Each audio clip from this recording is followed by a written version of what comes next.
Today's episode is brought to you by Canby Foursquare Church. Since 1978, a place to grow, connect, and serve. In-person services are back with some restrictions to help ensure everyone stays safe and healthy. For the latest, visit their website at canbyfoursquare.com.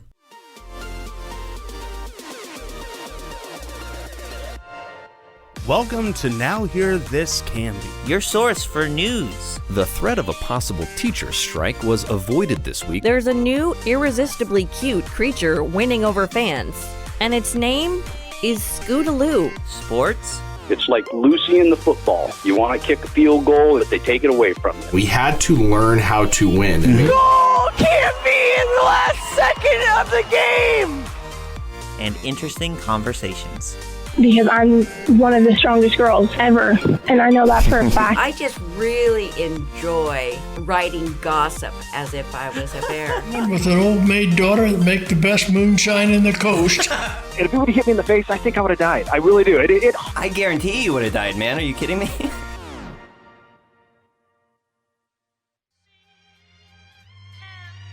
The Canby Fire District responded Monday to a reported drowning on the Molalla River in Canby's Community Park for the second time in just over a month, as a brutal heat wave is expected to push thermometers over the century mark and force many residents to seek relief in the area's waterways. Canby Fire Chief Jim Davis tells Now Hear This Canby that this victim was found in almost the same exact location as a 22-year-old man who drowned on the Molalla River 5 weeks ago, approximately 300 yards upriver from the boat ramp at Community Park. Fortunately, this episode did not end in tragedy. Davis says firefighters waded through chilly, waist-deep water to reach and rescue the man before transporting him to an area hospital for treatment. Davis confirmed on Tuesday that the man will survive and is expected to make a full recovery. This episode could have easily had a much sadder ending, Davis believes, due to the extreme overcrowding firefighters and EMTs experienced at the park Monday evening. The park was severely over-occupied, Davis says. When we arrived, the fire department had a lot of problems getting across the area and unloading emergency equipment due to the people parking in the fire lanes. Davis has been in touch with the Canby Area Administrator Scott Archer and the Canby Police Department to enforce park rules and ensure first responders have the access they need in an emergency. The fire lanes are well marked, and the police department will be ticketing vehicles or having vehicles towed if they are parked illegally, Davis says. Community Park and other local recreational areas and swimming holes have also already had some problems with alcohol this summer, Davis added. Consumption of alcohol is not permitted in public spaces in Canby, including parks, public waterways, and sidewalks, without a permit. We need folks to know that alcohol and swimming do not mix, he says. We urge people not to drink while swimming and enjoying the river. We are extremely concerned going into this weekend with temperatures well above 100 degrees. The Canby Fire District and Clackamas County have established a local cooling center at Zor Lutheran Church, ELCA, 190 Southwest 3rd Avenue, which will be open from noon Friday through Monday because of the anticipated heat wave.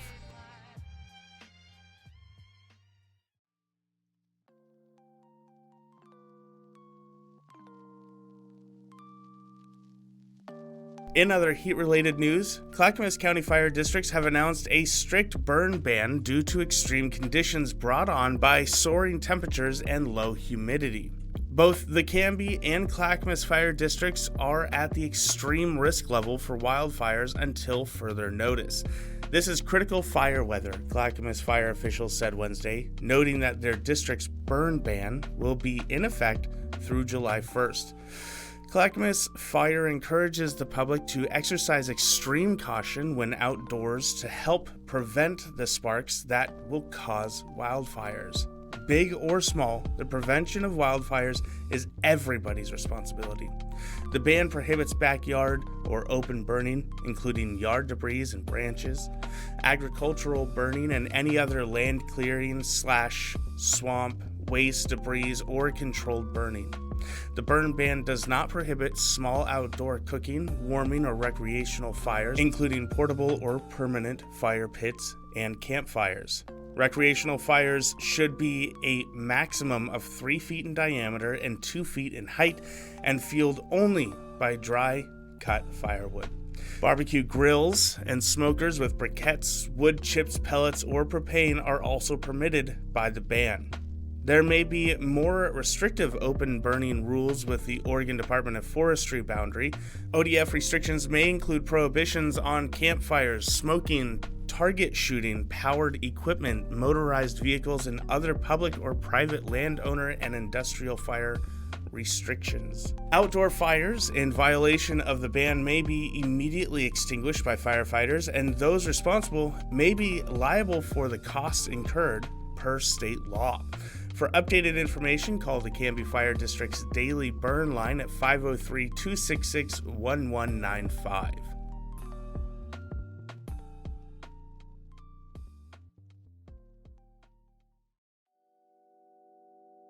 Those wanting to publicly air their grievances over the decision to exclude 7 students from their high school graduation ceremony were denied their chance last week when Canby School Board Chair Angie Dilks said she would not allow citizens comment at the June 17th meeting due to incivility.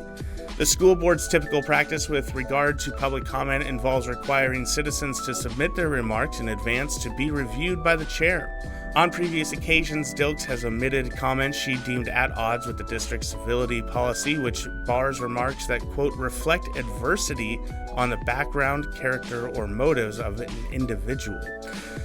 But this appears to be the first time in her chairship that she pulled all submitted statements because of what she called the uncivil nature of the majority of comments received. Directors Stephanie Carlson and Don Deppner, who were the only Canby School Board members to take part in the unsanctioned graduation ceremony earlier this month, questioned Dilks' decision to exclude public comment, saying that they felt that at least a few of them did not violate board rules. There were several that were completely civil. So why can't we have the civil ones be read tonight? Carlson asked. It's part of the process. The public has that right to have their comments read and addressed at this meeting. It's a judgment call, and it's one that I've been making all year on this topic, Dilks replied. I've made a decision not to allow it. It does go against policy, Carlson argued. Just so everyone is informed on that. I guess we will agree to disagree on that one, Dilks said. Deppner later read comments by 2 of the recent graduates, Kyle Sander and Damian Santiago, saying the students had been texting her during the meeting. It takes a lot of courage for them to come to a board and talk about their feelings, she explained. I think they feel kind of rejected, and I think they feel we rejected them again tonight. I really feel like we owe these boys the opportunity to speak. Dilks, who lost her bid for a 3rd term on the school board and will leave office next month, offered parting words that were surprisingly personal and an emotional farewell to her colleagues. She addressed her remarks primarily to the members of the Canby School District community, asking them, in their future comments to the board, remember that we are humans on the other end of what's being said. I spent a good chunk of this time trying to keep a couple of people I love very much alive, she said, because they didn't see a lot of reason for being here anymore. But I took on the responsibility. I'm not trying to shy away from that at all.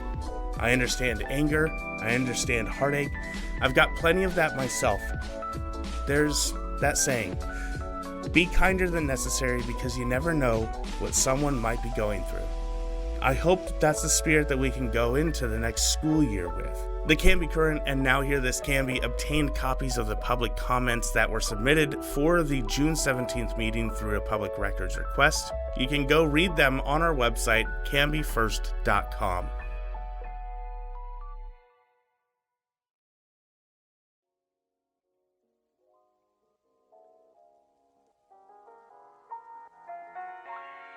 Members of the Canby School Board clashed over school's sexual education curriculum last week before ultimately voting to adopt it, bringing the district in line with state standards after several years of non-compliance.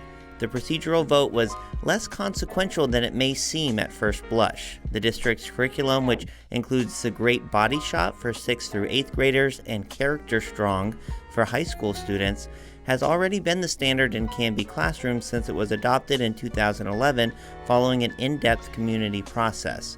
Changing or even significantly revising it would take much longer than this summer to research, review, and approve.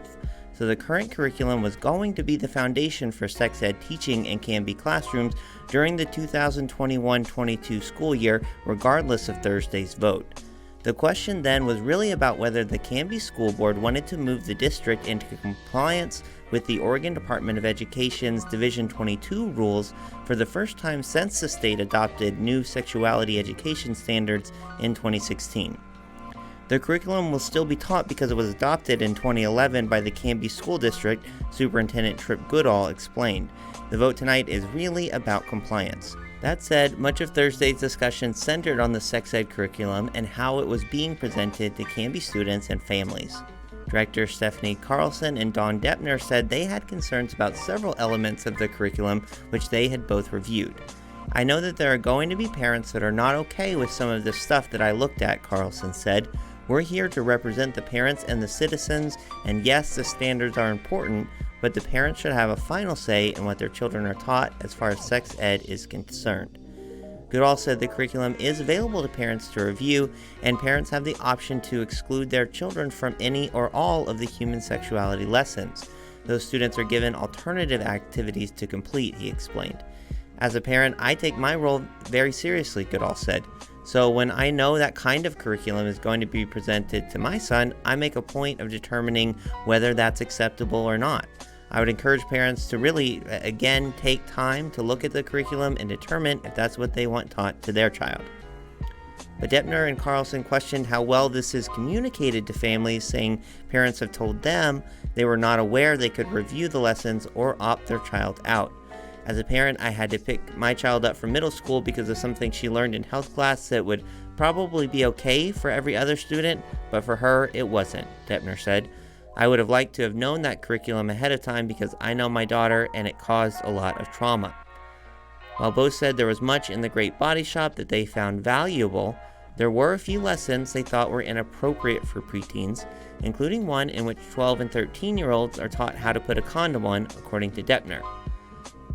But some of these claims were disputed by other board members who said they had reviewed the material and gone through it with the health teachers who actually adapt it for use in their classrooms. I can assure you, and I certainly want the community to know, our kids are not being taught in the 6th grade how to put on a condom, Vice Chair Sarah Moggenheimer said. That's not the reality. I know that's an option in the book, but these teachers spend a lot of time talking about what this looks like in their classrooms, what's the right thing for kids. Carlson requested that the vote on the sex ed curriculum be delayed until it could be reviewed by incoming Canby Superintendent Aaron Downs, as well as 2 new school board members and a new director of teaching and learning to replace the departing Yvonne Dibley. I just feel like we need to move a little more slowly on this, Carlson said. I honestly don't see why we're rushing it. We've already been out of compliance for a while. What's it going to hurt to revisit it and maybe look at some other options surrounding it? The other director said they supported further review of the curriculum and making sure parents receive proper notification of the opt-out process, but didn't see the point in delaying the procedural vote. This feels like a weird technicality because we are using the curriculum and we have been using the curriculum, Director Rob Shevlin said. We're out of compliance because the board hasn't voted on it since 2011. If we decide to pick a new curriculum or revise it through community input, we can still do that. Confusion reigned when Carlson moved to table the sex ed curriculum while the vote to approve it was already underway. It was adopted 5-2 with Deppner and Carlson in opposition. Carlson later argued that her move to table the item should have taken priority over the pending motion according to Robert's Rules of Order. The board agreed to vote on the motion to table. It failed 5-2. Now Here This Sports is brought to you by Reif & Hunsaker, PC. When you need an attorney, turn to the firm Canby has trusted for over 50 years. Call them today at 503-266-3456. Allison Bassett's senior year at Canby High School was not what she would have ever expected, but it was still one she will never forget. After a year contending with the coronavirus pandemic and other challenges, the 2021 graduate capped her final year in public education in the best possible way, helping lead the Canby Cougars girls golf team to a Three Rivers League conference title. In the midst of a difficult year, the golf team patched together a storybook season, winning their first match after only 1 week of practice and ending the season victorious in 4 of their last 5. The road to the conference championship was certainly no cakewalk, with all roads running through district powerhouse West Lynn. They have won many titles in the past year, so to end that streak was remarkable, Bassett says. I felt that my hard work and dedication had finally paid off once I held the trophy in my hands. Bassett practically grew up on the links and has been golfing since before first grade. Still, the sport didn't really become a priority for her until her sophomore year of high school, just in time for the pandemic. The following year, COVID-19 cut her junior campaign short after only 2 weeks of practice, but she made the most of the lockdown. With the season ending abruptly, I turned my confusion and frustration into motivation, she recalls. I used the extra time to play as many rounds of golf as I could. As I kept seeing my score improve, it motivated me. Bassett is also a part-time employee at Stone Creek Golf Club in Oregon City, which afforded her plenty of opportunities to play a few rounds. Her involvement in Canby High's concert choir and the Cantalinas was also a great outlet for dealing with the frustrations of the pandemic. Bassett will continue her education at Oregon State University this fall. She plans to study marketing at the OSU College of Business. Before we sign off today, just a heads up that the Now Hear This Canby team is going to be off this weekend, so no new episode on Monday. Stay safe, stay cool, and we'll see you again on Thursday, July 1st. Hey James, what's going on with the internet? The Wi-Fi is all spotty. Well, is it your internet or the Wi-Fi? What are you talking about? Aren't they the same thing? Well, kind of, but no. You see, your home or office accesses the internet through underground fiber cables from DirectLink. It's actually your Wi-Fi router that converts that internet connection into an over-the-air signal for all your wireless devices. Okay, you lost me at kind of? Why do I even try? Look, you have seen like a box-looking device around the studio here. It's probably hidden under a thick layer of dust. No, I don't. Oh wait, is it that blinky, flashy thing behind the stack of old pizza boxes? Yes, it's the blinky, flashy thing. That's the Wi-Fi equipment that connects your iPad, your PlayStation, and the laptop to the internet. I bought that off Craigslist like 8 years ago. Frankie, I think we just found your problem. Your Wi-Fi equipment is ancient. Electronics, they get old fast, and even when new software updates or faster broadband comes out, your old router just can't keep up. It's like expecting a Model T to outpace those new F-150 Lightnings. Great, so now I have to make Tyler go buy, I have to go buy a whole new Wi-Fi setup? How does I even know what to get? Look, I'm going to make it simple. Just call DirectLink, man. Their professional-grade Wi-Fi equipment is super affordable, and they'll manage the updates and the network security for you. They'll even help you install your new router in the perfect spot to get the strongest possible signal. You can visit directlink.coop/Wi-Fi to get started. Well, that sounds great. I'm going to make Tyler call DirectLink today.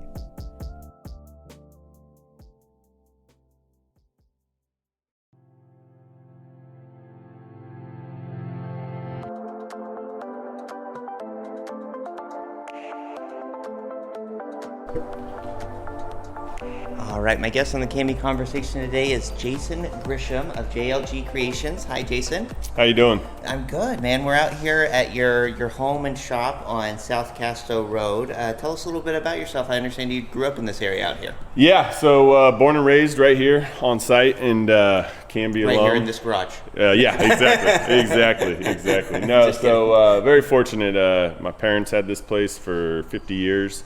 I was living in Oregon City and had an opportunity to come back out here, and I'll never forget when I left for college, telling my parents I'd never be back out here. Yeah. And now that I'm out here, I'm so glad I've done it, and it's just so nice. It's 10 acres out in the country, close enough yet far enough out. Yeah. First and foremost, I'm a Canby grad, and go Cougars. Yeah, absolutely, go Cougars, right? And just love having some amazing business customers throughout Clackamas County, and Canby's been a very great opportunity for us, and had a lot of good customers, and we're doing some big new things with a couple customers in town as we speak. Awesome. Love to hear more about that. So you just had a little youthful rebellion? You were thinking you were done with Canby, or what? No, so right. I mean, with home prices the way they were when I bought my first house, about 10 years ago. Oh yeah. Oregon City made sense. Yeah. And it's still close enough and whatnot, and just wasn't anything in Canby at the time for me. Gotcha. And but now I'm back out here, and like I said, it's back to the country and doing things like I grew up. And, my 11-year-old son, he's out helping on the farm, and he's actually getting into some woodworking as well, which is pretty awesome because we're a huge sports family. Nice. And always on the go with sports. So it's been pretty fun to teach him some wood skills and just some life on the farm and something a little different than 24/7 sports, even though we're going later today to sports. Right, to do sports. Yeah. That stuff is so consuming for parents and families, and obviously the athletes. It can be. Well, I'd love to, before we talk more about your art, I'd love to just talk a little bit more about the community out here that because we live nearby as well, so I know a little bit because of that, but it's very interesting kind of community. When I came out here on assignment and hadn't met you before this, I was, just told there was an artist out here, kind of Newcastle Road. You told me your address, and I was like, oh, is it the shrimp guy? Like, not you, but one of your neighbors has what some folks who have driven out here might know, sort of the weird kind of sculptures that are right on the road, but that's not you. Nope. That is Ben next door, though. He does do some amazing sculptures and like out of metal and kind of metal artwork. Yeah. Absolutely. Yeah. And, it's really cool. No, it is, and he's doing a lot of stuff for different cities, and I think he actually did something for Canby's downtown, or getting ready to do something. Okay. Cool. But yeah, it's go back. Oh, just the community, yeah. No, I mean, that's the great thing about, literally, we have what do we got? About 6 neighbors right up and down on the start of Spangler, and then it gets out to true farmland. And country neighbors, which is like you can sort of see their house if you squint and like. Exactly. Nope. You're 100%. And we've got so like I said, Ben the sculptor up front, myself doing woodworking, Norwood's right next door doing excavation. You've got Brent 2 houses down. He's another kind of farmer excavator guy. And the great thing is this community is absolutely beyond what I could ever imagine. Especially when the fires happened. I was going to say, you really saw that come out. You guys had a fire basically across the street from your house. Yep. The one on what people would know is, I think it was the Castro Road fire. Spangler in 213, but they call it the Spangler fire. Spangler Road is what I meant. Yeah, our end of it is Castro. But the Spangler Road fire. But yeah, it was this weird. I believe that was the one that was started by the RV dragging chains. Some sparks got into some brush and basically lit up this one property that ended up having some chemicals and stuff in it. It was kind of a rough situation for obviously the homeowner and the first responders there as well. That was probably a scary night for you. Oh, absolutely. And I mean, literally, as I was talking to you about it earlier, was I literally driving across the road, go to the other side of Spangler, go check on a buddy's property, and look to, would that be the south side of 213, and literally could see the gentleman running from the RV as it caught fire. Turned around, stopped at Ben the sculptor's house, said, hey, we got to go check out what's going on. Yeah. By the time he even got to his front door, as I called him, first tree was on fire. So I said, we got to get out of here. Ran up to my house, put some sprinklers on. State trooper came up, said, you got to go now. Yeah, I forgot. I in my head, I thought the chains started sparks that sparked the brush, but it actually, the RV caught first, I believe. That's it's I don't know what happened to be exactly, but it's the RV caught fire due to chains, and then they pulled off right there in some dead grass. So what happened, who knows? But it's a very unfortunate situation. Talking to Mr. Mueller, who owns that property, he's got I think his son's maybe early 50s, severely autistic. And he told me, he's like, if I wasn't home, my wife and son wouldn't have known what to do. Terrifying. And literally the sheriff told him, you have 1 minute to get out of your house. Yeah.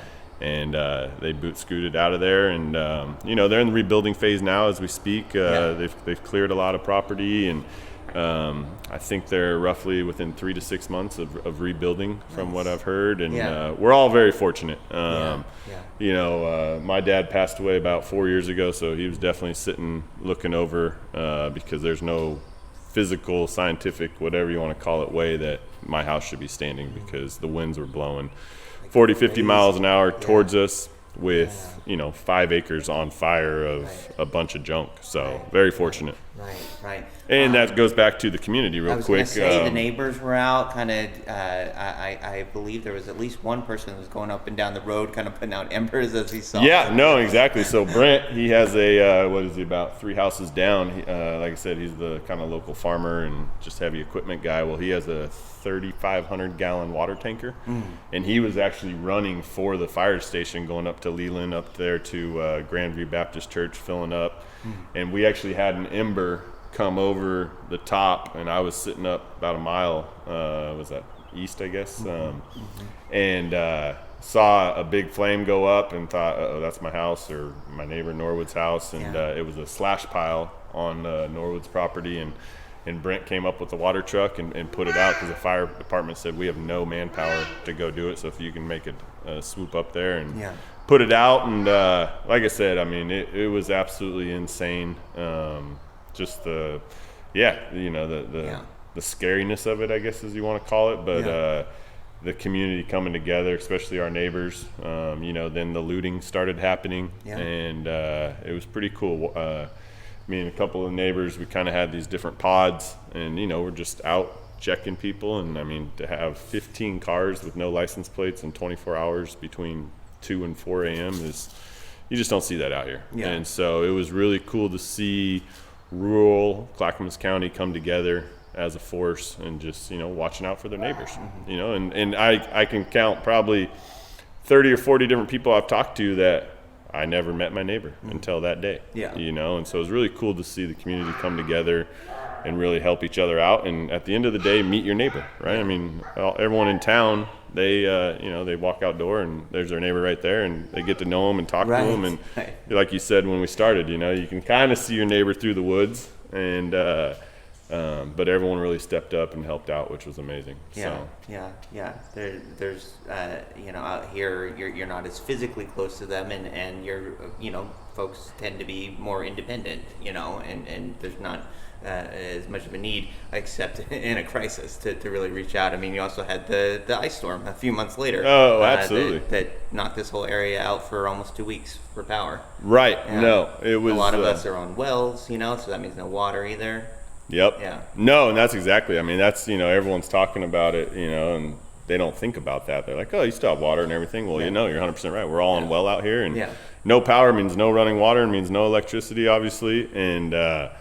It was no Wi-Fi for me.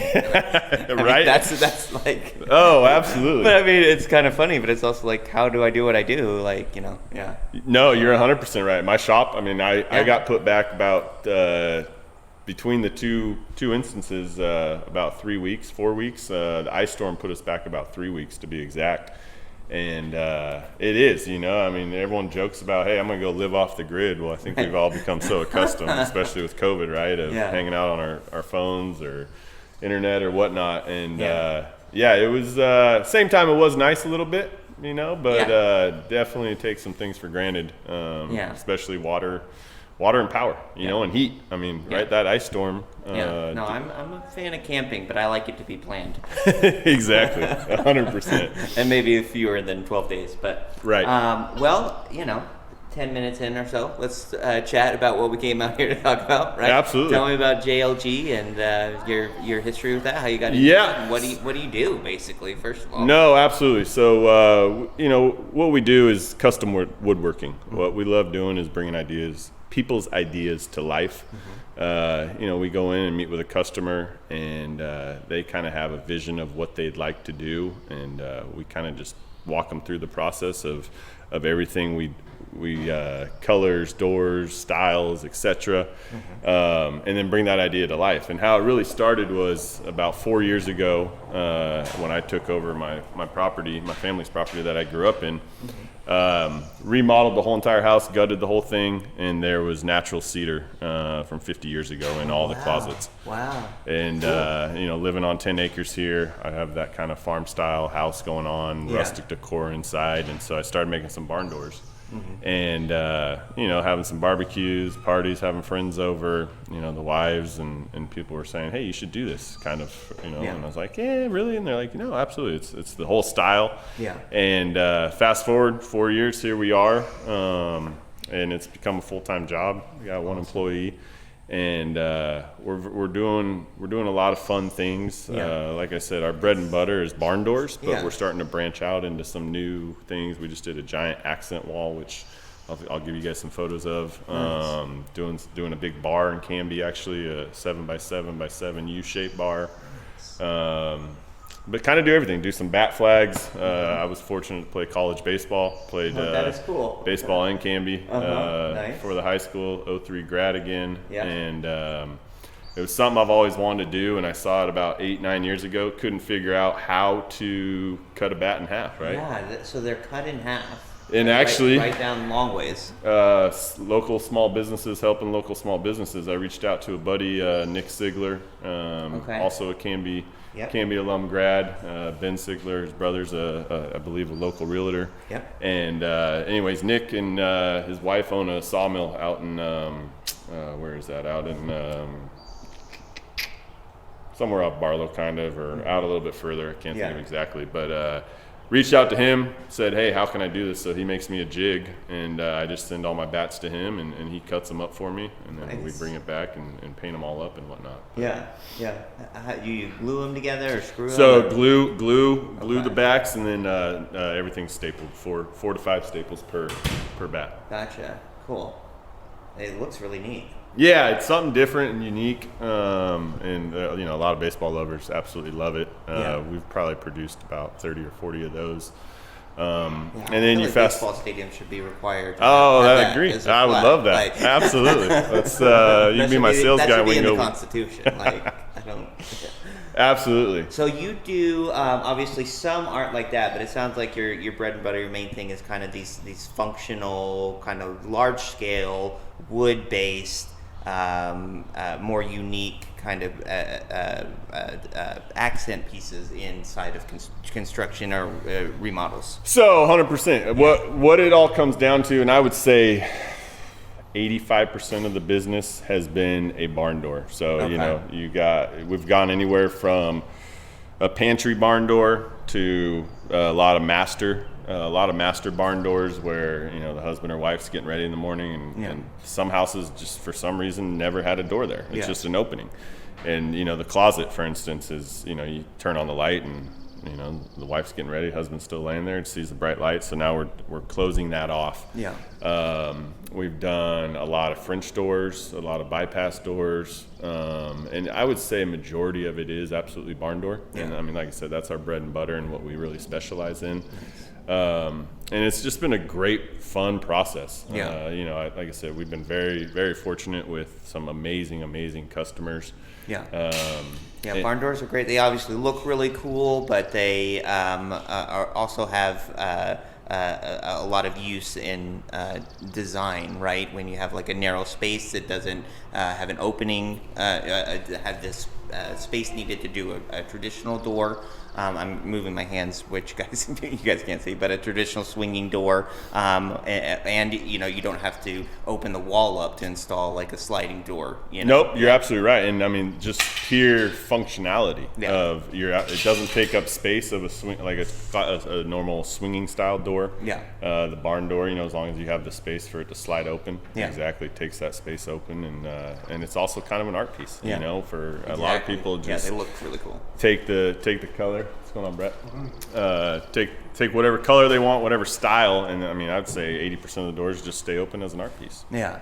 And most of your work, I mean, most of the ones I've seen, barn doors in general are usually the natural wood color, right? People don't do a lot of paint with them. I would say 90% of it is a stain, because we do a lot of knotty alder, knotty pine, just a lot of the knotty look, which is that rustic style. Right. And by staining it, it really pulls out all the characters of wood. Nice. Painting really hides it all, so Yeah. we try to steer people into the stains. And then we've actually made a couple custom colors that have been very popular as of late. Cool. And so, every customer is different. It's kind of funny. They come in waves. Sometimes we'll get a batch of grays. We'll get the dark ebonies. Right now, we've got a custom color we call Ben's Wood. A buddy of mine actually created it. Nice. And that's been very popular for us. It's kind of like a gray espresso blend together. Interesting. Yeah. So, yeah. Cool. You mentioned that you have a couple of kind of cool projects you're working on right now.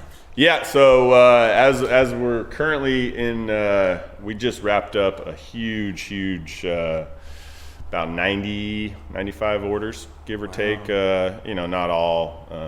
We had a lot of multi-customers, which is great, and so we give discounts for that. We also give discounts for veterans or police, fire, cool. All of those type of people, emergency responders, let's call it. But no, we just wrapped up about 90 pieces, just went out the door in the last 6 months. Right now we got some mini doors. We're going on a bar. A customer already had a previous kind of bar top for outside, so they wanted 2 little mini doors to go on. Oh, cool. And then we're working on a big cedar bench project right now.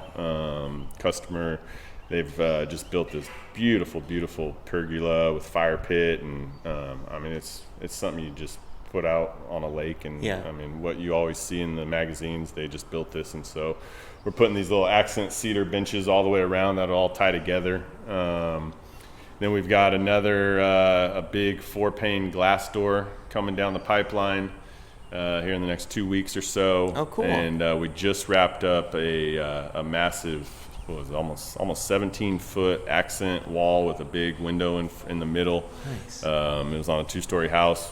Kind of go up the landing, make a turn, and they just had us wrap that whole entire wall with some pine tongue and groove wood. So cool. Sounds awesome. Yeah. Well, the last thing I wanted to ask you about, Jason, is obviously, from what I hear, this is just a great time to be in the wood business. Wood is so cheap and so easy to find. No, I'm just kidding. Obviously, I wish, it's a real challenge to the industry right now.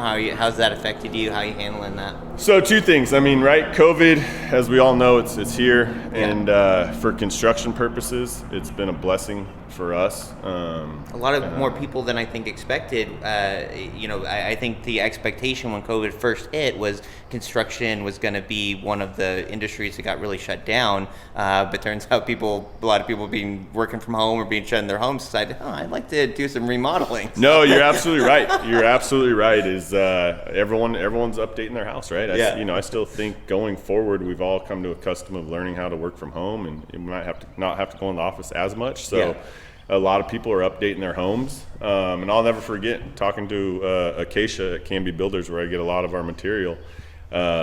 First 2 months of COVID.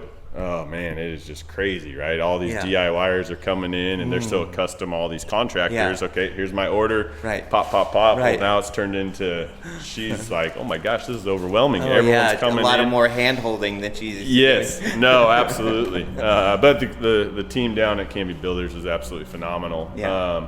But no, you're right. The wood pricing is absolutely insane. Yeah. What have you seen? What horror story? It's like let's start with so radiata pine, which is what we do a lot of, which is a cabinet grade plywood. We do a lot of our cabinets with we do a lot of shaker style barn doors. And a sheet, no joke. Let's go 4 months ago was $36, $66 as of last week.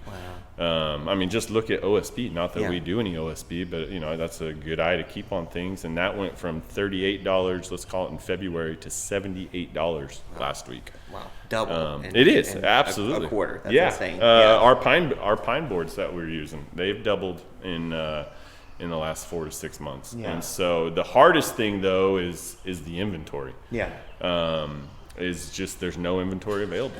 All these Canby Builders, Par, even the big guys, Home Depot, Lowe's, they're trying to go to these mills and say, hey, we want 150% of last year's number. Yeah. Well, the mills can only produce 75 of last year's number, and so there's too much demand and not enough supply, which has driven up prices. The positive is, unfortunately, for any of you stockbrokers or stock market players, lumber futures finally are starting to come back down as of last week. So that's a positive for us on the wood side because, talking to some builder buddies, that $50,000 to $75,000 on an extension because of just lumber prices, which then the banks aren't loaning to that. So it's kind of getting crazy right now, and I'm hoping it's going to settle down a little bit and just come back down to normal, because at the end of the day, it's not fair to the customers, and like I said, we've been fortunate to have some amazing customers that have worked with us, and but the hard part is locking in prices. Right. Prices are going up daily. Yeah. And I think things will adjust eventually. We're seeing some impacts of, like you mentioned, obviously the wildfires, the COVID, and how that impacted so many industries and markets on a really large scale. I think we're still seeing ripples from that, but I think things will bounce back. Jason, it's been really great to talk to you. How can folks get in touch, learn more about what you do? So we're on Facebook, JLG Creations, Instagram as well, in the process of working on a website. But, Facebook has been an amazing resource for us, and where all of our business has been generated. And the great thing for us is, I would say, again, I've used the 90+%, but 95% of our business has been within 20 miles of my house and shop, which is just amazing. It just shows how amazing local communities are, and supporting local is very important, especially for times of what are going on. But just been very fortunate. The Facebook community, Canby Now, has been a huge supporter, and there's a lot of people out there sharing stuff that we've been doing, and we're super fortunate to be able to put out quality, and having those customers keep referring us, and we've had a lot of repeat buyers for adding more homes. We actually just had one customer put 7 doors in their house. Wow. I mean, just crazy. They couldn't stop. So. But those are customers that make it worth it. So. Yeah, very cool. They have a nice consistency throughout the house. That way. Yep, no, exactly. Yeah, awesome. Well, thanks, Jason. Absolutely.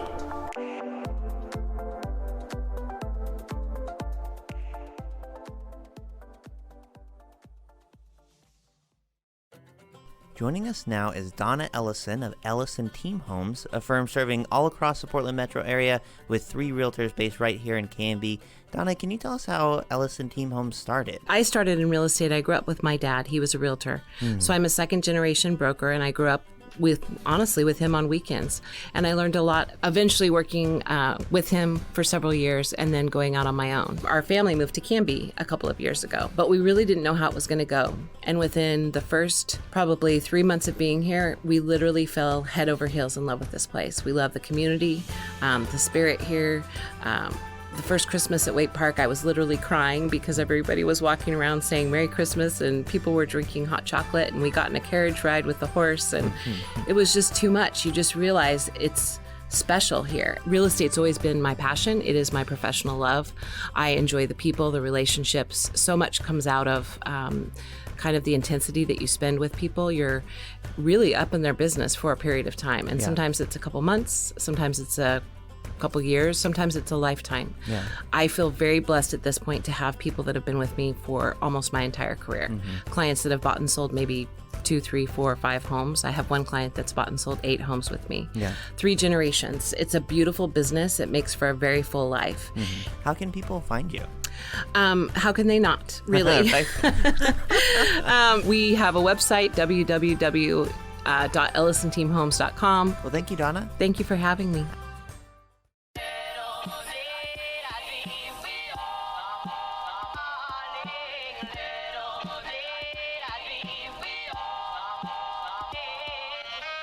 Well, friends, we're going to draw this episode of the Canby Now podcast towards a close with this episode of Canby Then. This time it's brought to you by Retro Revival, not your average antique shop. They're open daily, and you can find them on the corner of Northwest 3rd and Grant Street in downtown Canby, or connect with them through email at retrorevivaloc@gmail.com.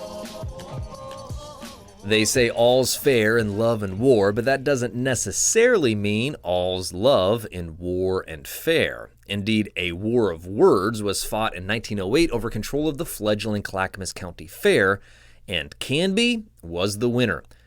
The fair had started in Gladstone and was a smashing success, but enterprising folks in Canby thought they could do better, and they had just the spot in mind, a beautiful 40-acre plot on the east side of town on land once owned by Supreme Court Chief Justice Aaron E. Waite and still held by his descendants. Led by the Canby Development League, Chairman R.S. Coe, and 23 other league members, the town was ultimately successful in bringing the fair to Canby, where it would remain for the next 112 years at least. A groundbreaking was held in late July 1918 to begin construction on the fairgrounds' buildings and a first-class racetrack, and it was a festive occasion. Local officials came out in droves to view the beautiful grounds and make speeches under a stand of drooping fir trees. The mayor of Canby, J.F. Mitz, had proclaimed the day a local holiday, and many downtown businesses closed their storefronts in honor of the momentous occasion. Canby's Silver Comet Band met visitors at the old train depot, which I guess back then would have been the new train depot, and whisked them through a grand processional to where the ceremonies would be taking place. Numerous delegates from surrounding communities were there to, quote, rustle on the sidelines and make all the noise as needed, as recorded by the Oregonian. Judge Grant Dimmick, whose later exploits would reveal him to be one of the most sinister rogues in the county's history, exhorted his listeners to do all in their power to make the fair a success by talking and working for the enterprise in season and out of season, according to the Canby Tribune's chronicling of the event. Another early fair booster, Professor Theodore Gary, went even further. Mr. Gary advised everyone to boot up, and if we hear anyone talking against the fair, to take him out and hang him, or something to that effect, the newspaper noted. His remarks were timely and well received. Well, no hangings were recorded, but the work on the new fairgrounds came together splendidly. Out of the Waite family's rich farm and forest grew barns, arenas, stadiums, and outbuildings, some of which still stand to this day. Unlike the 1907 fair, which had been headlined by a gaudy carnival from out of town, which included a mask ball, Mardi Gras, freak show, and Family Feud-style contests, the centerpiece of the Canby Fair would be its sparkling new horse racing track. The half-mile racetrack has been placed in order during the past few days and is pronounced by experts to be one of the finest tracks in the state, the Oregonian declared. W.H. Council is directing the grader, steamroller, and sprinkler at the fairgrounds, and the racetrack will be in first-class condition. Cash prizes of up to $1,000 were awarded to the fastest horses, thanks to liberal contributions from Portland businessmen and across the state. Not that it was all about speed. Slow trotting was also a popular form of racing entertainment in those days, and several were scheduled for the 3-day event. A 5-mile relay race for pupils of the local schools was also considered an interesting feature. Other prizes would be given to top show performers for horses, cattle, sheep, swine, poultry, vegetables, fruit, and all kinds of farm products. Awards will be given for ladies' textile products, bread, cakes, pies, preserved fruits, etc., the Oregonian said. 50 special prizes will be awarded for the best of exhibits of every kind of farm, garden, or horticultural product. The most popular day was Friday, which had been designated Oregon City Day, something that had also been done at the 1907 fair. According to an earlier article, the entire town promises to pay a Canby a visit and enjoy the raptures of country life for a day. Well, that might have been an exaggeration, but not by much. 3,000 souls visited the Clackamas County Fair that day, and almost a third of them from Oregon City, which in those days had a population of just north of 4,000. There were so many folks from Oregon City, a special train was on hand just to take them home at the end of the night. The attendance was far greater than was anticipated by the fair officials, a newspaper later recorded, and was due partly to the perfect weather and in no small measure to the fact that nearly 1,000 people came from the county seat to make a boost for the old Clackamas and her fine products that filled the big pavilion. The display of products of the soil were amazing in variety and quality, though not so numerous as the previous year, due to a late frost. Nevertheless, the mammoth vegetables and luscious fruits grown by the family farms that thickly encircled the community and its fairgrounds attracted wide attention. The horse races, though, were widely considered to have been far superior to the previous years. There were more and better horses in competition, nearly 500 in number, and the crowds poured in from all directions to see them pound the dirt. The fair wrapped up with an exhibition baseball game, with a hometown team hosting the Spantons from Portland. With one of the Knight boys on the mound and pitching a no-hitter, the Canby Bats got hot and spanked the visitors 16-0. That's what I call an old-fashioned thrashing. The fair had found its permanent home, and in the rich Canby soil, it was prepared to grow and grow. That, however, is a story for next time on Canby Then. Well, friends, as always, thank you for listening. I'm James Walton. Have a great day.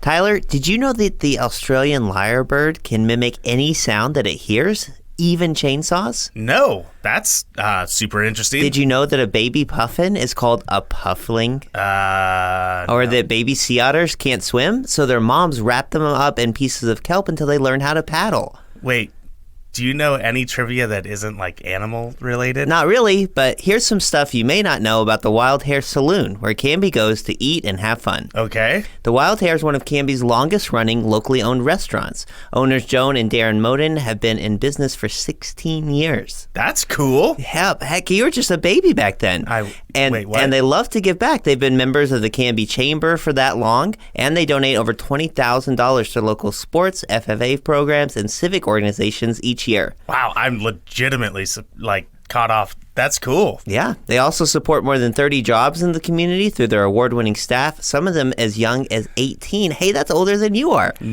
Dude, I'm 10 months younger than you. With the days getting longer and the weather getting warmer, the Canby Wild Hare's expansive outdoor patio is the place to be. Furry friends welcome. Well, that sounds great. I'm going to go check them out just off of Highway 99E next to the Space Age in Canby at 1656 Beaver Creek Road in Oregon City, or on their website at thewildharesaloon.net. Now Hear This Canby is produced by me, Tyler Clausen. Our content director and star reporter is Tyler Frankie. And of course, our show is edited by Cameron Clausen. We also feature the vocal talents of Joyce Struby and James Walden, so a round of applause to them.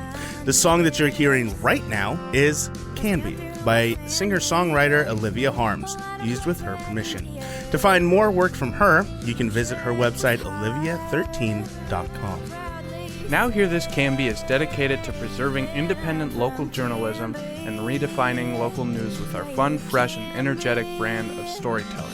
Our sincere thanks to our local sponsors who make this show possible. Please show your appreciation by supporting the small businesses who support us. The production of Now Hear This Studios, Canby's locally owned full-service audio, video, and media production company.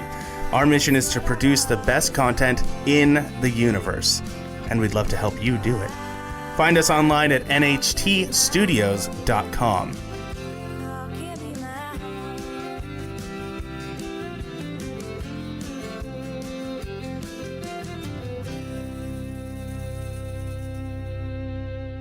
I will take a motion to adjourn. I just moved it. I didn't even ask for it, though.